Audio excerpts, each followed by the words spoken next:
Everybody loves roads. We love building them, we love driving on them. No politician, no corporate bigwig has ever been against building roads. No honest middle class tax paying citizen has ever resented road construction, no matter how inconvenient it may be. And why should they? Roads are the lifeline of a country, facilitating the rapid circulation of people and goods, and are the most distinctive sign of our development. In that sense, we can never have enough roads, and the bigger the road, the better. 4 lanes, 8 lanes, 16 lanes, why stop there? Highways, expressways, flyovers, roads over rivers, roads over the sea, roads that slice across hills and burrow through mountains. Marvels of engineering, wonders of human ingenuity, symbols of our triumph over the hostile forces of nature. Of course, there are some people who want us to slow down our road building frenzy, but not because there's anything wrong with roads. No, they want us to be more careful in assessing the environmental damage caused by mega road infrastructure projects, leave sensitive eco zones alone, and be nicer to the people we displace when we acquire their lands to build these projects. Further, they demand more accountability from government officials and private infrastructure companies, pointing to the damning history of corruption in allocation of projects and the countless lives lost because some builder wanted to save a few bucks and used substandard materials and techniques. Roads we shall have, they say, but thoughtful roads. We have triumphed over nature, it's true, but why be so aggressive in our celebration of it? Respect nature, if only as a worthy yet defeated foe. Now, this is as far as you can go in your criticism of roads and still be in the mainstream. But if you're feeling adventurous, we can go further and ask a greatly troubling question. If we have defeated nature, at what cost? The actual social and environmental burden of road and car-centric transportation must include the cost of not just building and maintaining roads, which is quite considerable, but also the consequences of accompanying oil dependence, increasing health costs of vehicular pollution, and the second-order effects of suburbanization. Cars make it too easy for people to spread out, encouraging forms of development that are inherently wasteful and damaging. The critical energy drain in a typical American suburb is not the Hummer in the driveway, it's everything else the Hummer makes possible. The oversized houses and irrigated yards, the network of new feeder roads and residential streets, the costly and inefficient outward expansion of the power grid, the duplicated stores and schools, the 2-hour solo commutes. Replace the Hummer with your compact SUV of choice and you have a pretty accurate description of what it's like living and working in a suburban gated community in a major Indian city. And those hours-long solo commutes not only prolong people's working hours but also take a real psychological toll when they're stuck in traffic, adding to the social isolation inherent in suburban life. To this long list of environmental concerns, if we add the fact that more than 450 people die in road accidents every single day and more than 1,000 are injured, which are insane numbers but surely an underestimate, then we can reach some rough approximation of the actual cost of our quest to cover every bit of spare land with asphalt. Even though all this is by now fairly well known within urban planning circles, this kind of talk will get all the uncles around the dinner table looking at you like you're some kind of an alien. I mean, wrong crowd, I guess. But here's something interesting. Despite the diversity of views I've presented so far and how at odds they seem, there is an underlying similarity in terms of perspective. Let me try to explain what I'm trying to say. To say that road enthusiasts take a human-centric perspective in forming their opinion on the subject is maybe giving them a bit too much credit. This sense of humanity usually does not extend beyond themselves and others like them who buy these massive cars so big that we have to keep adding lanes to highways to make space for them. They certainly don't really care for the people whose lands are used to add those extra lanes. In fact, they are bewildered when people, instead of being grateful, refuse to give up their land. How dare they?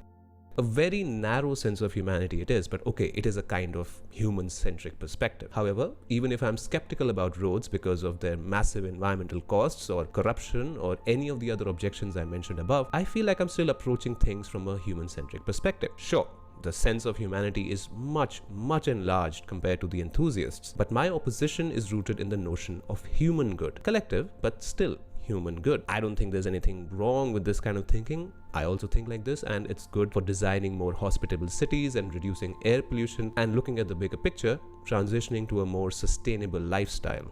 But since we've been so adventurous today, What if we went a bit further and tried to look at things from a non-human perspective and see where that leads us? For example, we don't give much thought to the hundreds who die on our roads every single day, but at least we care enough to count them and pay some lip service to wanting to reduce the number of deaths. But do we have any idea how many animals attempting to navigate our hostile highways and brutal city roads pass into the category of roadkill every day? No. And the mere suggestion that we do something to reduce the needless suffering of animals whose only fault is that they exist where we want to drive elicits at best apathy, if not puzzlement or ridicule. Similarly, as environmentally conscious people, we correctly lament the loss of trees because it accelerates climate change. But a tree is more than just a carbon fixing machine which doubles up as an air purifier for us humans. Every tree is home to a bewildering variety of birds, insects, mammals, fungi and other plants which depend on it for their nourishment and survival. When we cut down a tree to make way for an express highway, not only are we cutting down a unique, living,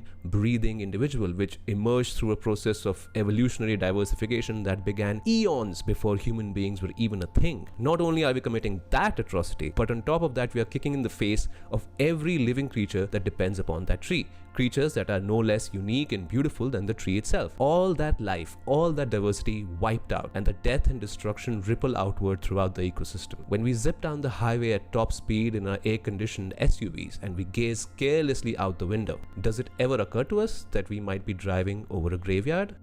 All of that is very sad and somber, but what is the point of asking these silly rhetorical questions, you may ask? Well, it's not to initiate a dead creature census or to suggest that car owners are bad people. I mean, I own a car too, and yes, I'm aware of the irony here. But anyway, that's not really my point. The point I'm trying to make is that attempting to understand things from a non-human perspective, that is, considering a tree to have some inherent value in itself as a living individual, independent from its value to humans as a resource to be exploited or preserved, considering it to have some kind of subjective experience of reality which may be incomprehensible to us but is nonetheless still there. This kind of talk seems to us naive, childish, sentimental, practical, pragmatic, policy-oriented people have to think about real things like the economy, the GDP, the rate of interest. They have to pursue efficiency, profitability, return on investment. They have to deal with institutions like the state, corporations, and popular organizations. They surely cannot afford to take into consideration the feelings of a dumb tree when they're deciding where to build a highway or set up an airport or dam a river. And who can blame them? Our common sense understanding of the world, which we've all been conditioned with, compels us to treat the non-human natural world as obviously inferior to humans. Alive, yes, but only in a very limited sense, and certainly not to an extent that would warrant careful consideration of their needs as individuals. As a result, our relationship with the natural world is based not on care, nurturing, and fraternity, but rather on domination, control, and hostility. Now, as you can imagine, this common sense understanding did not emerge out of nowhere, nor has it existed throughout human history. Its philosophical underpinnings can in fact be traced to two distinct yet intertwined processes that began unfolding in Europe some 400 years ago: the scientific revolution and the rise of industrial capitalism. As the philosopher and historian of science Carolyn Merchant explains, the mechanistic worldview created during the 17th century scientific revolution constructs the world as a vast machine made up of interchangeable atomic parts manipulable from the outside, just as the parts of industrial machines can be replaced or repaired by human operators. This mechanistic worldview, which arose simultaneously with and in support of early capitalism, replaced the Renaissance worldview of nature as a living organism with a nurturing earth at its center. It entailed an ethic of the control and domination of nature, which legitimates the use of nature as a commodity, a central tenet of industrial capitalism.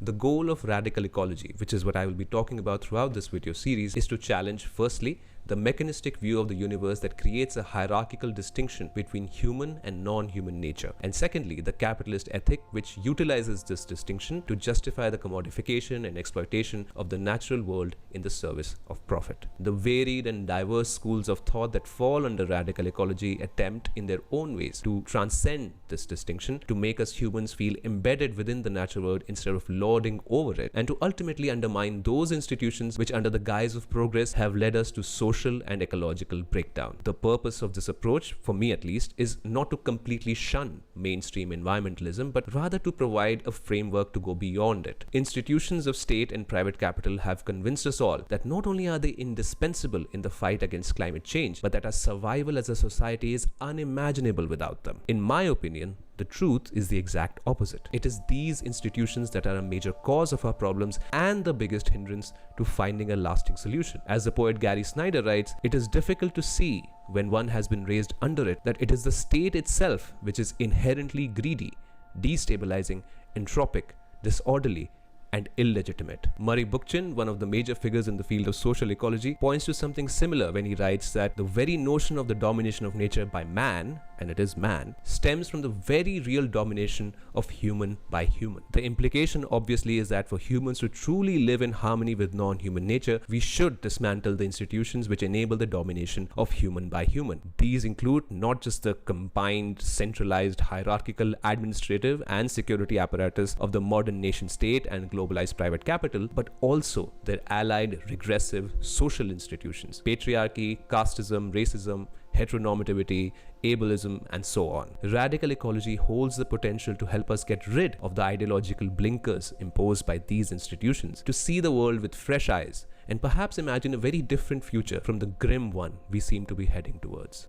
We began this video with a discussion about the problems of car-centric transportation, but as we expanded the scope of our discussion, we eventually ended up going beyond talking about corruption, vehicular pollution, suburbanization, oil dependence, etc. We found ourselves going in strange directions and thinking about weird questions. In what sense is a tree alive, really? Does it have consciousness, a personality? Is it possible to prove that it does, or can we prove for sure that it doesn't? What about the mushrooms that grow on the forest floor, or a moth, or a mountain? Are they alive, or conscious, or both, or none? What even is consciousness? What even is life? We see water in a cup as just a bunch of H2O molecules. Certainly not alive in the way we usually think about things. But when I drink that water and it enters my body, enters my cells, it literally gives me life. Is being alive a quality I bestow only on myself and not on what gives me life? Are the H2O molecules dead in the cup but alive in my cells? Are they always dead or always alive? Is it even fruitful to ask whether something is alive or dead? Is life a binary quality, either a 0 or a 1, either completely present or completely absent? Or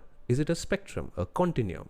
For the hard-headed pragmatist, not only are these questions settled beyond debate, but they're also unimportant and quite foolish. But from a radical ecological perspective, these questions are extremely important because the answers will determine our relationship with and responsibility towards our cohabitants on this planet. From a simple discussion about roads, we spiral outwards to question the deepest premises of our worldview, which then informs our efforts to conceive and build a different future. What would a society not based on mindless consumption look like? How do we balance human needs with the needs of other members of the biosphere? How do we determine which human needs are vital and which aren't? What kind of social and political structures will be conducive to the flourishing of both humans and non-humans? And how do we put those modes of organization in place? No single person or ideology can answer all these questions and draw a precise, detailed roadmap leading to a perfect utopia. But the strength of ecological thought is that it has the capacity to free our imagination, figure out the answers collectively, and together explore radically new ways of being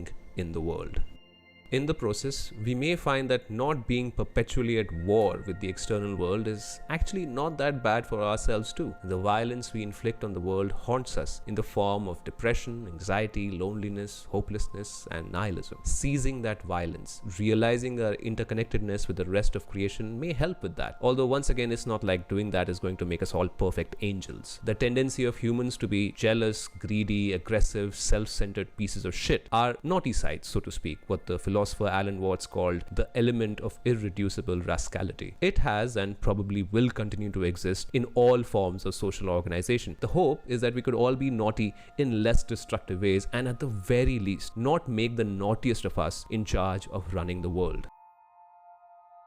Now that I've explained what I'm going to be talking about and why I feel it's important, I'll just quickly run through the structure of the series. Part 2 will feature a discussion on certain philosophical underpinnings of our current scientific worldview. In Part 3, we will focus on the impact of the scientific revolution and capitalism on the social and economic organization of society and how it changed our perception of self and the world. Part 4 will feature a discussion of 3 schools of thought within radical ecology, and the final part will be dedicated to offering some concluding thoughts and responding to criticisms.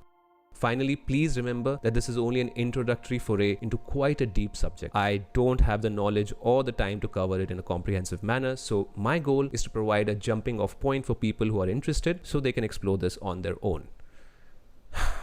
And with all that out of the way, see you in part 2.